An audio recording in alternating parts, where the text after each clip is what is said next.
5 anos com o Papa Francisco, são também 5 anos de construção de pontos, como já disse, o pontificado, a construção de pontos, num tempo em que, infelizmente, se fala mais de muros. Portanto, a construção de pontos é absolutamente essencial, é um olhar para um rumo essencial, o apontar para um horizonte de paz e de esperança, em que a esperança é entendida como propensão humana e a esperança é sempre absoluta e é sempre radical. E é este legado que também temos aqui, desta radicalidade do coração. A construção de pontos implica, no entanto, não só olhar para as outras margens, implica também escavar, remexer o terreno. Não é só a arquitetura do imaginário ideal, mas também a engenharia do concreto. E esta é sempre difícil. Há aqui um confronto com a matéria, com diferentes planos e pontos de vista, perspectivas. Há o desafio da transformação e, sobretudo, a importância do risco. Este Papa Francisco é um Papa que arrisca, como vimos há pouco também, e é alguém que consegue, por isso mesmo, superar obstáculos. A construção de pontos faz-se a partir desta ação do Papa Francisco no campo social e económico, como já vimos, mas também no campo da defesa da terra, do ambiente, no campo da política, a política como algo essencialmente humano, mas também sem negar o empreendedorismo dos talentos. Faz a construção das pontes no campo religioso e da própria Igreja.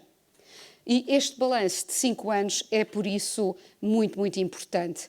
Como ouvimos há pouco na extraordinária lição do nosso grande mestre, que é o professor Adriano Moreira e que é, de certa forma, o mais jovem de todos nós, o remeter para a complexidade do mundo contemporâneo, em que as palavras são fundamentais, o poder da palavra para fazer face à palavra do poder, como há pouco dizia na sua intervenção. Mas não é só um tempo de complexidade do mundo contemporâneo, é também um tempo de comunicação acelerada, de mobilidade, migração e dos média. Como diz mais uma vez o professor Adriano Moreira, é um tempo de anarquia madura e de incerteza.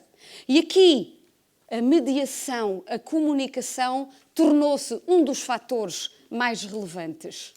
E é por isso muito pertinente ouvirmos a voz daqueles que melhor comunicam, daqueles que todos os dias comunicam para outros, os jornalistas, e não é só é muito pertinente ter aqui este painel de extraordinários jornalistas, mas também é um enorme privilégio ouvi-los a falar, agora só para nós, obviamente que a comunicação social também está, mas em primeira mão, como dizia há pouco a doutora Graça Franco. E, portanto, gostaria de começar com uma pergunta muito aberta para todos eles e aproveito também para apresentar, obviamente, estas figuras da comunicação importante, estas personagens que muitas vezes conhecemos só de ouvir na rádio ou também de ver na televisão, e saúde com uma enorme alegria a Aura Miguel, da Rádio Renascença, Joana Hadrer, da Lusa, João Francisco Gomes, do Observador, Joaquim Franco, da SIC, e também Otávio Carmo, da Eclésia. Portanto, um grupo realmente com perspectivas diferentes sobre a construção das pontes e destes 5 anos com o Papa Francisco. E, por isso mesmo, gostaria de vos lançar esta pergunta, que é a seguinte. Depois de tudo que ouvimos já hoje, sabemos que o Papa Francisco é um Papa do século XXI, mas a minha pergunta é esta: será também o século para um Papa Francisco para o século XXI? E gostaria de começar por dar a palavra à Aura Miguel, da Rádio Renascença. Muito obrigada.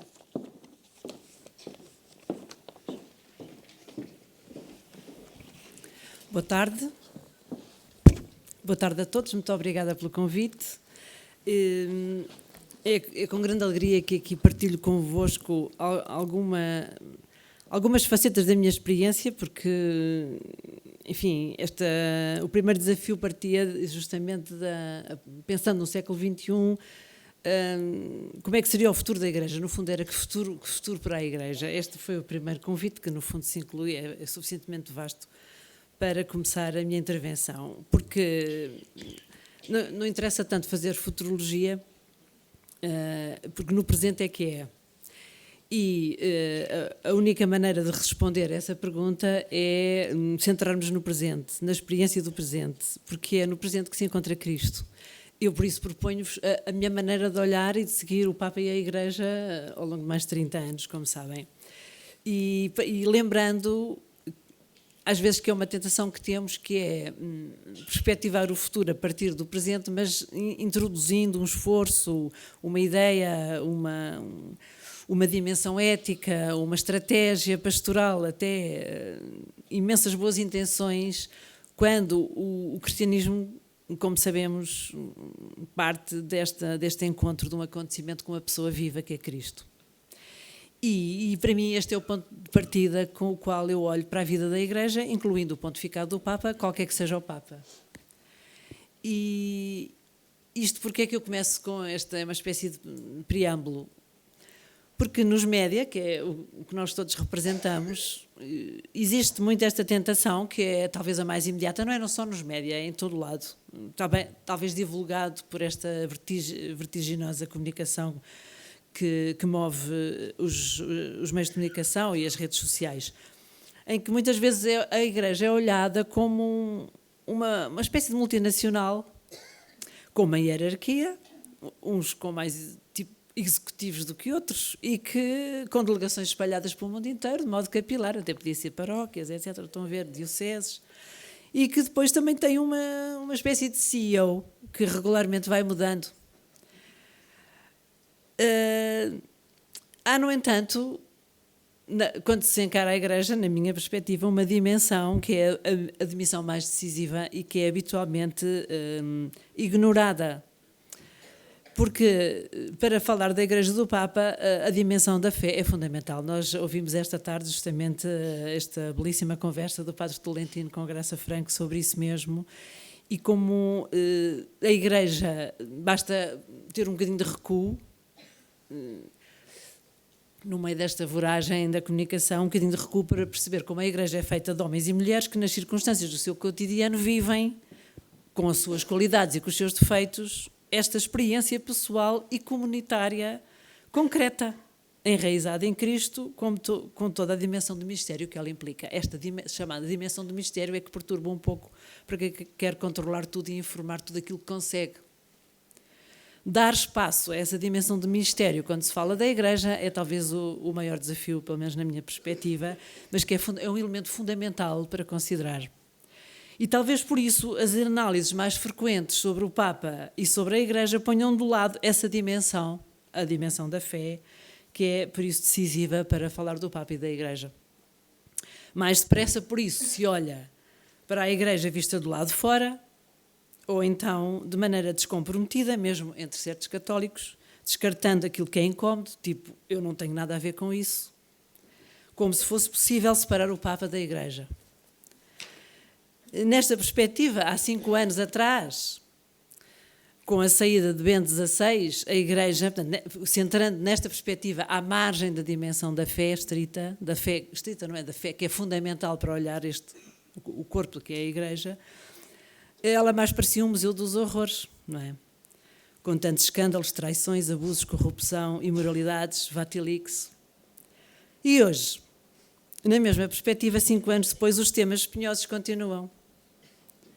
Podemos ignorá-los, podemos preferir apontar para outras prioridades, mas o Vatilix II surgiu no pontificado de Francisco, com os mesmos jornalistas envolvidos, julgamentos, etc., os mesmos do Vatilix I. O lobby gay ocupou as manchetes quando, durante o sino da família, um padre da Cúria Romana apregou a sua homossexualidade e revelou não ser o único a praticá-la. Francisco foi eleito para reformar a Cúria, que já sofreu várias remodelações, mas não se vê fim à vista. As sucessivas nomeações nas finanças e economia ainda não encontraram a serenidade necessária. Basta só para dar um exemplo, que há meses que a Secretaria para a Economia não tem nem presidente e agora foi nomeado o vice-presidente por anúncio, portanto nem vai ter vice-presidente. Dos 9 cardeais que compõem o seu Conselho de Consultores, 3 deles têm dado que falar pelas piores razões. O australiano cardeal Pell, abraços com a justiça por antigas acusações de abusos. O chileno Errázuriz, por encobrimento de abusos, tal como o bispo Juan Barros, questões que vieram agora ao de cima na viagem ao Chile.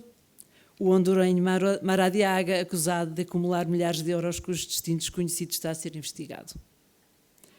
Também os escândalos dos abusos continuam. A Comissão Pontifícia de Proteção de Menores, nomeada pelo Papa Francisco em 2014, muitos deles, sobretudo vítimas, demitiram-se com razões de queixa. Já foi nomeada, entretanto, uma nova agora em 2017. A tolerância zero desencadeada pelo Papa Bento XVI está muito lenta a ser aceite capilarmente. Apesar de um documento importantíssimo do Papa, intitulado como uma mãe que ama, portanto, a Igreja que acolhe as vítimas e é um alerta para os bispos do mundo inteiro não silenciarem de modo cúmplice o que se passa, tem sido alvo de críticas, sobretudo agora, como recordei, na última viagem ao Chile, e muitas vezes também há muitas denúncias que haverá 2 pesos e 2 medidas, consoante alguns que o Papa Francisco tem fechado os olhos com casos concretos, nomeadamente o tal bispo Juan Barros, que o Papa, enfim, Francisco, com o seu feitio, se irritou, confrontado com os jornalistas lá no local e que se veio a verificar que afinal não era bem assim. Ou, enfim, outros casos, o próprio cardeal Danils, que também esteve envolvido, enfim, numas questões em 2010, por aí fora. Além disso, 5 anos depois, as divisões no seio da Igreja, digamos assim, tornaram-se mais visíveis. Talvez tenha este estilo de pontificado do Papa Francisco, que diz que gosta muito mais de uma Igreja acidentada do que estagnada, tenha posto ao de cima uma divisão que já era latente e que agora é, digamos assim, mais capilarmente evidente. Recentes estatísticas também mostram que, neste momento, não há assim grandes aumentos significativos do número de fiéis nas celebrações do Papa Francisco, apesar da sua popularidade. Normalmente esta quebra é normal num primeiro impacto de entusiasmo e, apesar da grande popularidade, muita gente gosta muito do Papa, mas não gosta da Igreja. E então, pronto, começo por aqui, que o jornalista tem que ser realista. E a coisa pior que há, mesmo uma tentação que há muitas vezes, é nós fugirmos da realidade. Fazer de conta que ela não existe, isto é tudo o Papa Francisco também alerta, que é permanecermos no reino da aparência, está tudo bem, isto vai correr bem, não há problema nenhum, claro, há uma confiança de base no Espírito Santo, é certo que conduz a Igreja, mas o faz de conta, o photoshopear, como diz o Papa, muitas vezes isso nós sabemos no nosso íntimo que não é assim. Ou resvalar, ou então a tendência também é, perante problemas e, enfim, dificuldades, é resvalar para um saudosismo do passado, que já não existe, e como sabemos também que está a crescer, e que se torna estéril, como diz o próprio Papa, é como venerar cinzas no museu, não serve de nada. Não é cancelar o passado, mas é só centrar-se, antes é que era bom, portanto é um tipo de alienação também, ou ao contrário, preferir um futuro de tal maneira e investir nele que ainda não aconteceu e com as circunstâncias não sabemos se vai acontecer ou não. E isso não é a realidade. A realidade, diz o Papa Francisco, e insisto muito, é um dos seus princípios, ainda não era Papa e já o punha em prática, a realidade é superior à ideia. E, portanto, na realidade é que é. E, na realidade, à luz da fé, isso introduz um novo modo de olhar, que é... Não, os portugueses têm esta vertente também, que é encarar o touro de frente. E este novo modo de olhar à luz da fé parte a uma condição fundamental, que é esta relação existencial com Cristo. Dimensão essa que eu acho que muitas vezes, até dentro da própria Igreja, é dada por adquirida. Quem começou a alertar isso, e muito, foi o Papa Bento XVI, e de uma maneira talvez não académica, o Papa Francisco demonstra-o na pele, quer dizer, sem a relação pessoal com Cristo, tudo se desmorona. E também acho que não é por acaso que ele tem este mote episcopal a partir desta relação existencial com Cristo, que é Jesus que olha para Mateus, não é? O mote é miserando atque eligendo, com misericórdia o elegeu, o escolheu. Portanto, consciente que ele é pecador, mesmo assim escolheu e amou. Esta disponibilidade para se deixar amar por Jesus é a condição, isto é a minha perspectiva, claro, é talvez o aspecto mais definidor deste pontificado, que depois se reflete nos desafios que as circunstâncias concretas da realidade, fáceis e difíceis, lhe sugerem com o seu discernimento. E isso podia agora elencar uma série de exemplos. Talvez para mim o que mais me impressiona, para mim é uma novidade em absoluto, é ele todos os dias pedir para rezar por ele, é um bocado como o padre de Tolentino contava, mas é um bocadinho, esta consciência de que é profundamente pecador e que ele, é como se o amor de Deus por ele o desarmasse, e ele várias vezes diz que precisa mesmo de o manifestar junto dos outros. Portanto, a gratidão que o Papa Francisco tem por ser amado imensamente por aquele que dá resposta aos seus desejos de felicidade, ele só tem sentido partilhando, e sobretudo com os mais esquecidos, não é? Com os que sofrem. Ele precisa desse encontro com as chagas de Cristo, diz ele. E isso também não é por acaso que definiu. Portanto, isso depois é motivo para os critérios de governo do seu pontificado, nomeadamente o ano da misericórdia, este zelo de incluir, da grande preferência do encontro pessoal, esta afetividade transbordante que ele tem, que brota dele ser afetivamente muito envolvido pelo amor de Deus, não é? E as suas, digamos, interioridades, além desta dimensão portentosa da caridade e da misericórdia, o fazer 2 sinos sobre a família, nomeadamente esta insistência de que é a primeira comunidade onde se aprende a fé, a questão agora do sino dos jovens e esta preocupação que ele tem de tomar a sério este profundo desejo de felicidade que os determina, e estas, enfim, e problemas todos inerentes a um coração grande que o mundo à nossa volta parece que quer atrofiar. É mesmo uma experiência, pelo menos eu posso dizer isso por experiência própria, uma experiência capilar de Cristo como um pai com atenção a todos, ao ponto de eu lhe de ser disponibilizado de tal maneira, como sabem, pedir-lhe uma entrevista assim, achar que era tipo naif, e ele tomou a sério o meu pedido e deu uma entrevista de 1 hora. Quer dizer, é de uma desproporção, a certa altura, é muito simples, deixar-se existencialmente amar por Cristo. E eu creio que isso é a principal, eu vejo assim, mesmo que motiva a reforma, é isto, é desmoronar a burocracia que mantém distante as igrejas locais, tornar de maneira capilar a presença amorosa da igreja, sobretudo àqueles que mais precisem, aos feridos, por aí fora. E isto numa mudança da época em que vivemos, não é? E esta testemunho da certeza de Cristo, que é o único capaz de responder a esta sede de felicidade. Isso é feito, por um lado, no segredo de declaração de cada um, como ouvimos também nesta sessão anterior, que o Padre Tolentino dizia que o mais importante é o que se passa entre Deus e cada um, mas isso depois reflete-se à volta, quer com o próprio Papa, quer com muitos que se cruzam com ele e que podemos garantir isso. E também com sentido de humor, curiosamente eu tenho aqui 2 exemplos de sentido de humor do Papa, que eu testemunho, como sabem é o que eu faço na vida, é andar atrás do Papa e portanto viajar com ele, e muitas vezes ele revela este sentido de humor. Eu vou dar 2 exemplos porque o primeiro, portanto, e com isto vou praticamente a cabo, perante esta realidade que tracei, não é? que parece que 5 anos depois a realidade está talvez ainda mais complexa, isso poderia esmagar qualquer um.